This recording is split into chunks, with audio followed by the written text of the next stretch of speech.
People. Que pasa, say what they do.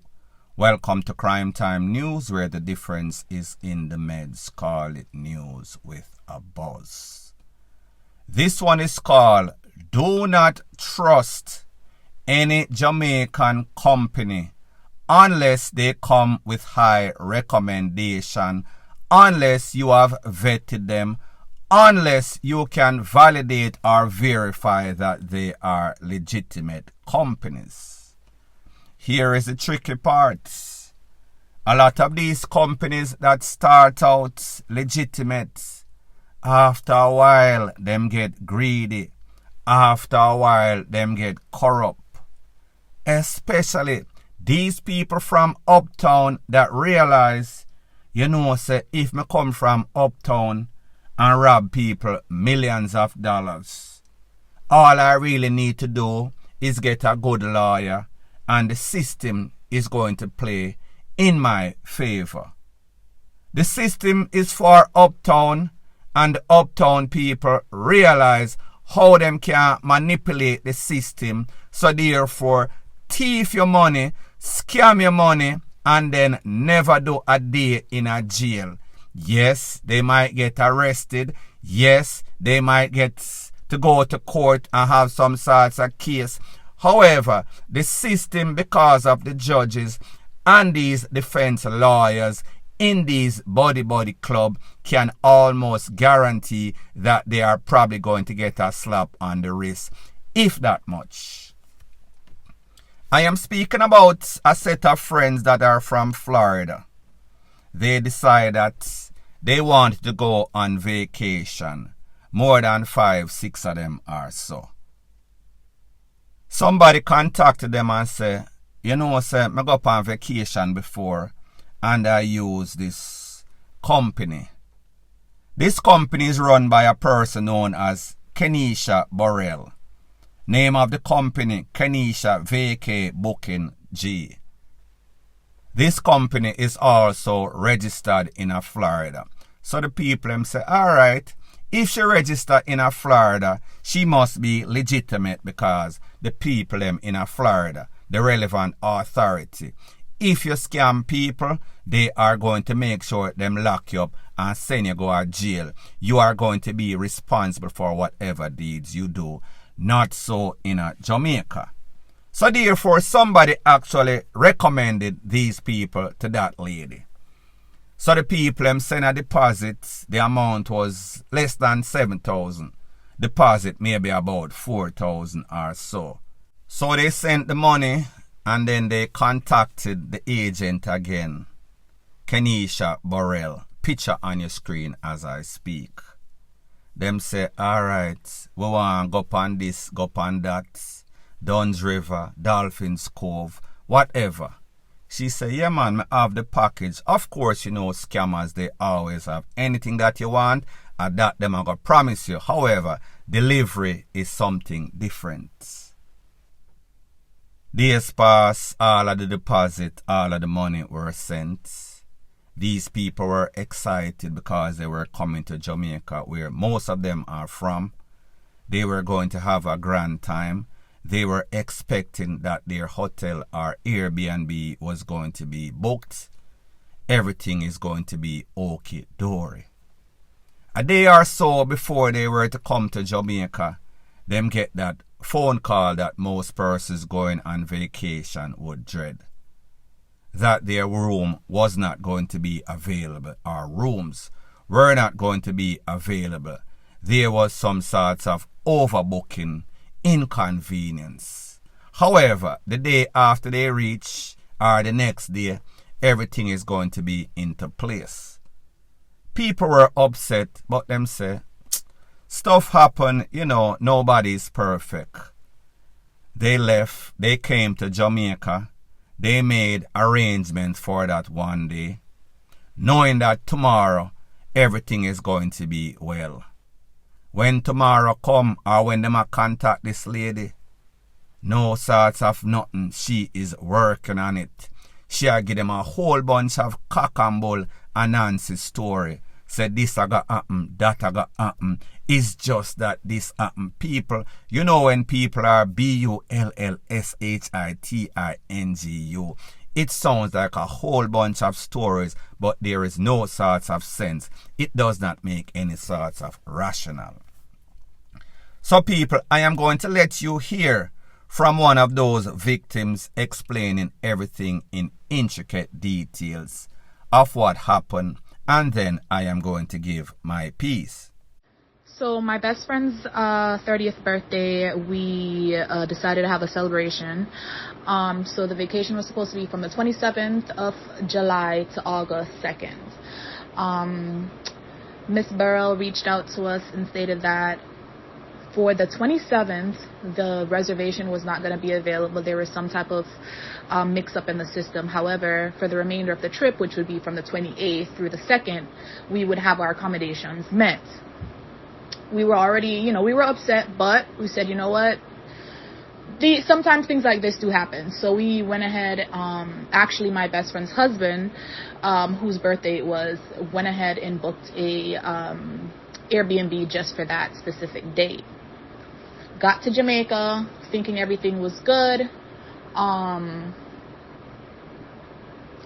Still no reservations were made. When we reached back out to her to say, you know what, we're here now, what is the information? She gave us the runaround. Then around 5 o'clock on that Thursday, we requested a refund. She said she was going to go ahead and rectify the situation and expedite the refund because we were in Jamaica with no place to stay. That expeditment did not happen. We're now at August 24th, and we still haven't received anything from Miss Burrell. She keeps giving us these one-off excuses. Oh, she's working on it. Oh, the process is taking time. Oh, this person, this, that. And I'm just sitting here like, I know what I'm talking about. I've been in banking. I know what a refund and how a refund is set. And she just kept giving us excuses, one after the other. She went dark on the 18th of this month, which is the 18th of August. Was the last day I spoke with her. She sounded off. Something was wrong. I could tell.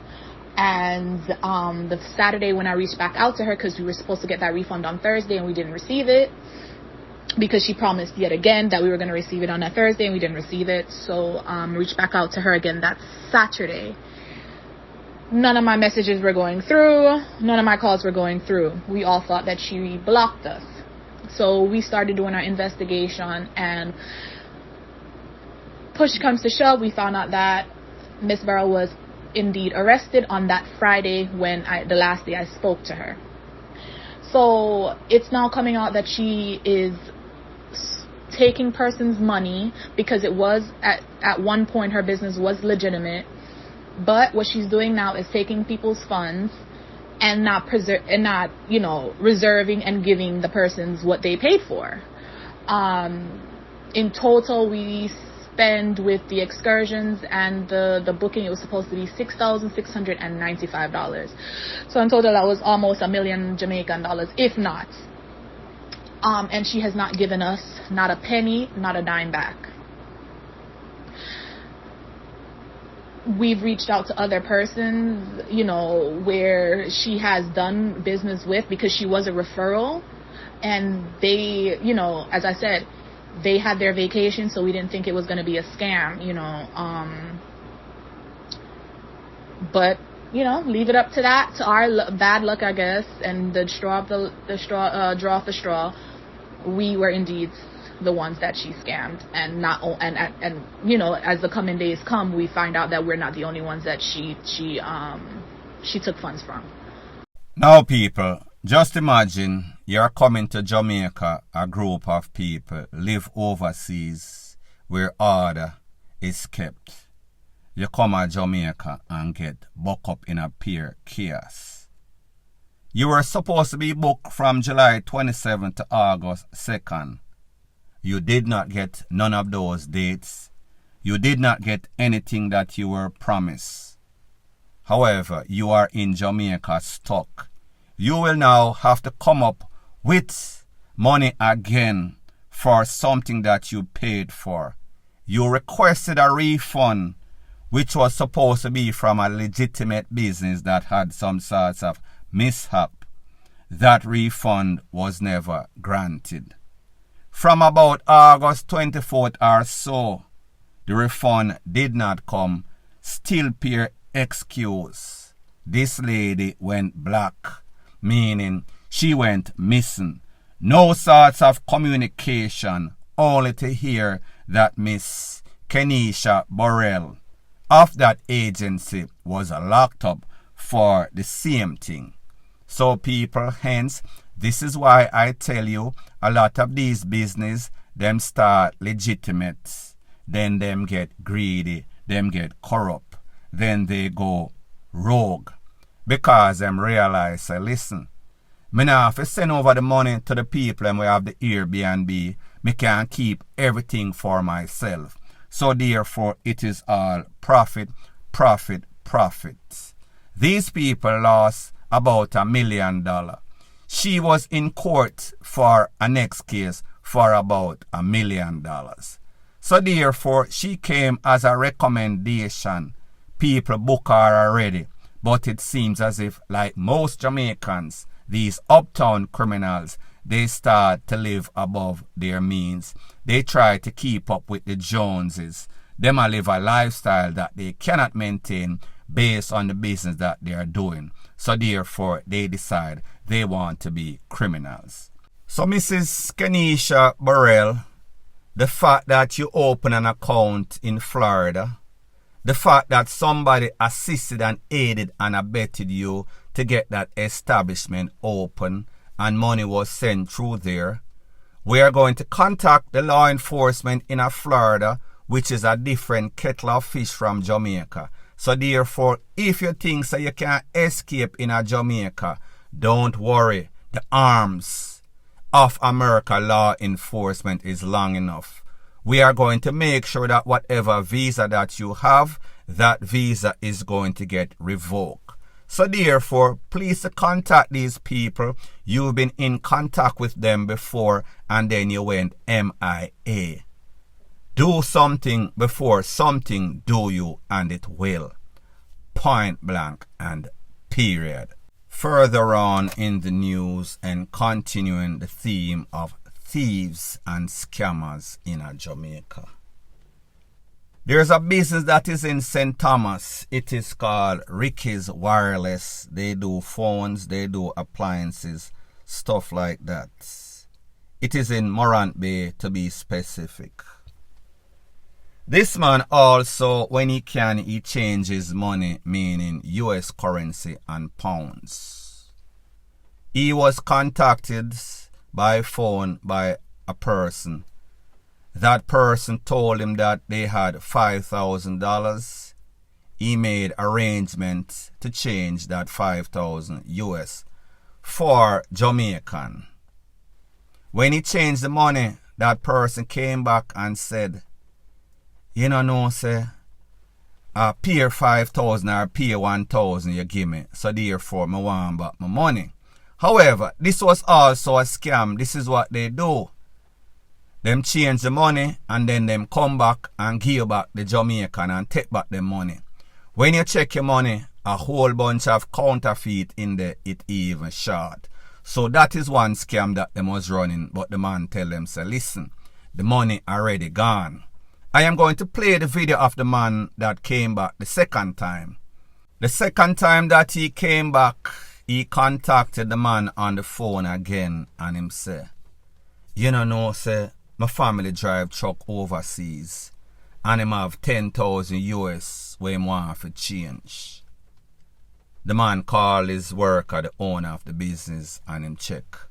And the worker tell him, say, listen, I only have 700,000, and then they make a couple of sale, went up to about 800 and something thousand. So that's all they had. Him can change like 7 out of the 10,000. The man said, no problem. They make arrangement for him to go to the store, and this is the video that you're seeing right now on your screen. He went to the place. As a matter of fact, when the man tell him say the money short for the 7,000, him said to him, "No worry yourself, man. Just give me what you have and then me come back for the rest." So the owner thinking say, alright, this man have the patience, this man have the trust for make me owe him 100,000. I am a legitimate business. Me not really go nowhere. So therefore, it is an agreement. When the man go to the store, the employee made a very bad error. The employee counted out the money, gave to the man about 800 and something thousand or so. And then the lady said to the man, "You're not supposed to leave anything." The man said no. So it seems as if, based on what the owner is saying, the man was walking around the store all the time he was there on the phone, make it seem like him talk to. He was distracting this employee who happened to be a new employee, young, kinda giddy-headed it seems. The man walked out the store, don't know if he actually went with the 7,000.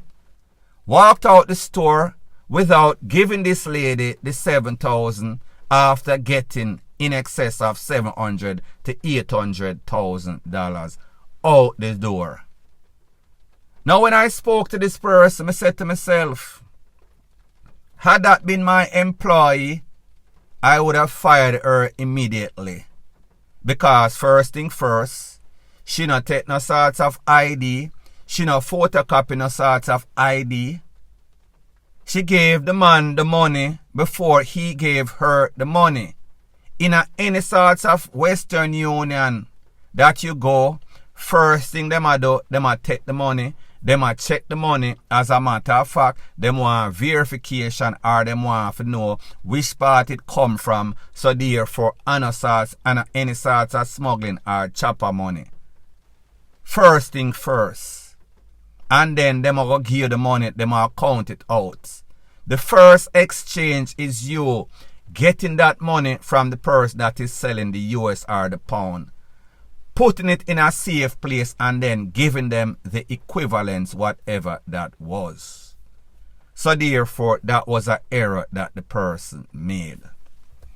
Now people, like me say, you have to be very careful when you are dealing with these people. These people don't want to do any sorts of 9 to 5. So therefore, them sit down every day and them come up with some sorts of diabolical plan, scam. They are very innovative when it comes to thievery. Anything negative in which them can pull some sorts of fast one on you, that is what they are going to do. Their job is to take from you. Their job is to scam and sham you, take advantage of you. Your job as a legitimate business owner is to make sure that your business does not suffer any sorts of losses, be it getting scammed, be it incompetent workers. So therefore, do what you have to do. Put proper protocols into play and make sure that those protocols are followed by all involved, including yourself and your employees. This could have been easily avoided had person done what they were supposed to do, their due diligence and their job, their duty. However, like me say, things happen. Hopefully people will learn from this. The picture of the man is on the screen. Point blank and period. So anyways people, thanks once again for checking out my video. If you appreciate videos like these, please show your appreciation by liking, commenting, sharing and subscribing to my channel. That is how YouTube promotes videos like these to like-minded, sensible persons like yourself. And last but not least, please subscribe to my next channel. It is called Jamaica Dancehall Source. I'll be pinning the link to that channel in the description of this video. Bless up.